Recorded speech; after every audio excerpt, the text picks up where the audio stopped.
Agora hat viele Monde,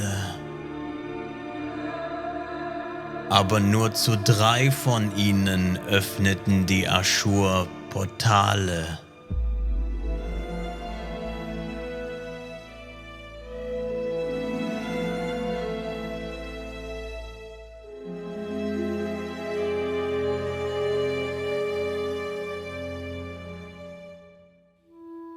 Die Geschichte der Aschur ist voller Widersprüche und von zweifelhafter Integrität.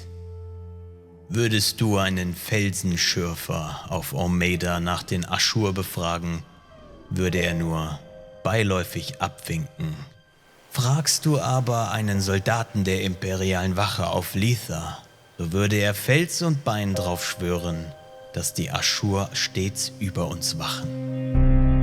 Und doch wandert man durch die pittoreske Einsamkeit Agoras, fällt es einem schon ziemlich schwer, die Gebilde zu ignorieren.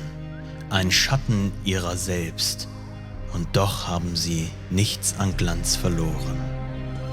Die Aschur waren weise und mächtig, doch das war nicht immer so. Bevor die Siegel von den Aschur geöffnet wurden, waren alle Versuche, zu den Monden oder nach Agora zu reisen, gescheitert. Bis auf einen. Dieser Zeitpunkt veränderte alles. Die Siegel wurden geöffnet und die autonomen Monde waren nun zugänglich füreinander. Zivilisationen ohne die Fähigkeit, zu anderen Planeten zu reisen, hatten nun erstmals Austausch. Ohne jeglichen Kontakt untereinander entwickelten sich auf 3 Agora-Monden 3 völlig unterschiedliche Lebensräume. Der am weitest entfernteste Mond und daher am nächsten zur Sonne war Letha. Letha erfreute sich einem gemäßigten Klima. Alles gedieh. Es entwickelten sich etliche Völker.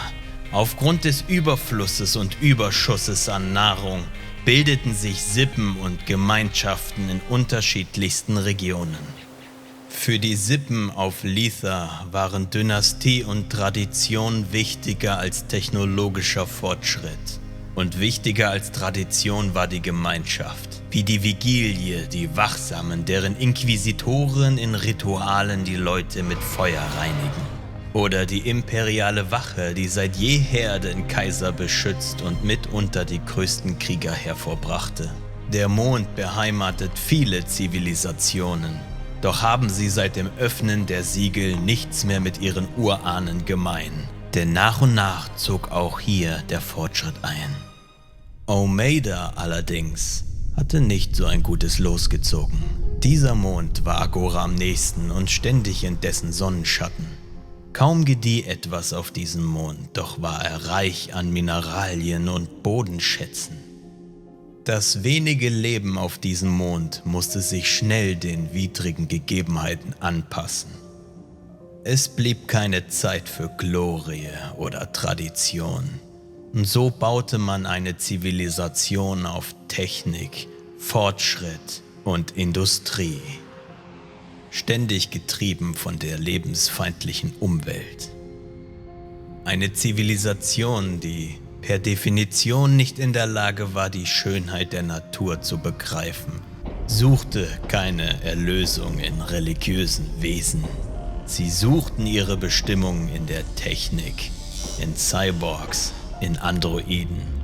Das Zentrum war die Hauptstadt, Almeida City, in denen sich hiesige Organisationen sammelten. Auf einer kargen kapitalistischen Welt, in der sich viele Leute nach Zerstreuung und dem schnellen Geld sehnen, sprießen kriminelle Organisationen wie das Yin-Mai-Kartell aus dem Boden.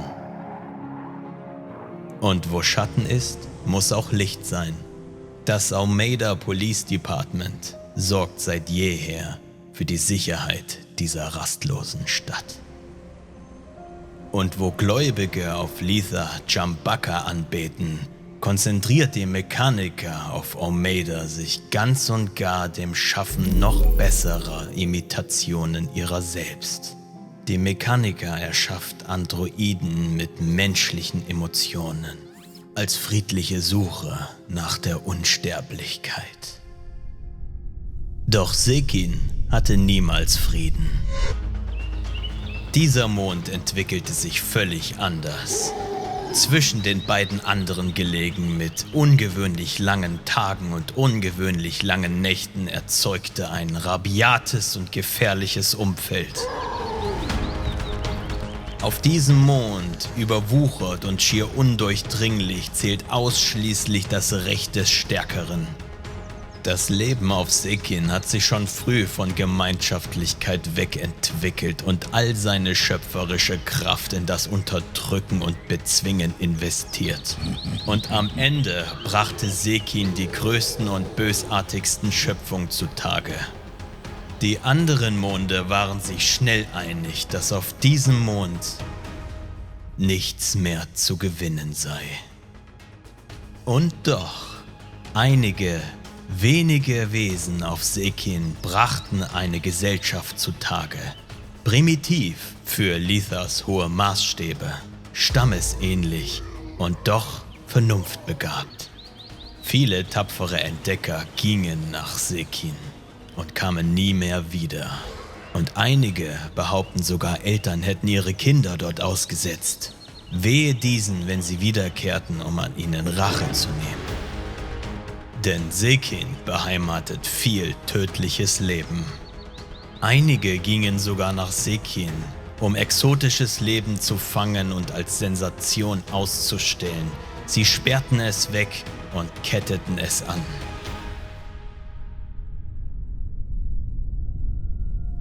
Und da wäre noch das Trümmerfeld. Ein Ring aus Schutt und Geröll, der die Monde umrundet.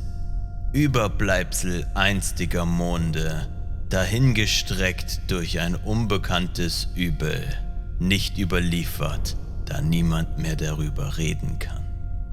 Und doch treibt es den ein oder anderen Glücksritter mit neuer Technik an diesen verfluchten Ort auf der Suche nach wertvollen Mineralien. Nun, mein geneigter Zuhörer, haben wir das System um Agora gut skizziert. Doch wo sind sie hin, die Ashur? Welche Macht hat sie dahin gerafft? Sind sie geflohen? Wenn ja, vor wem?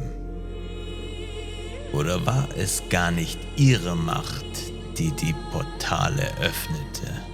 War es eine andere, ferne Kraft? Eine Jahreszeit vergeht, ein Rad, das sich dreht, ein Siegel, das sich öffnet, das Ende dann herweht und doch ein neuer Anfang entsteht. Niemand weiß, welche Macht auf Agora noch schlummert. Und doch zieht es viele Krieger nach Agora zu einem Ritual, das sie selbst nicht verstehen. Viele sind berufen, wenige antworten und keiner wurde erwählt. Wer von den vielen wird der Paragon sein? Um diese Krieger soll es im nächsten Kapitel dann gehen. Im Buch des namenlosen Wanderers.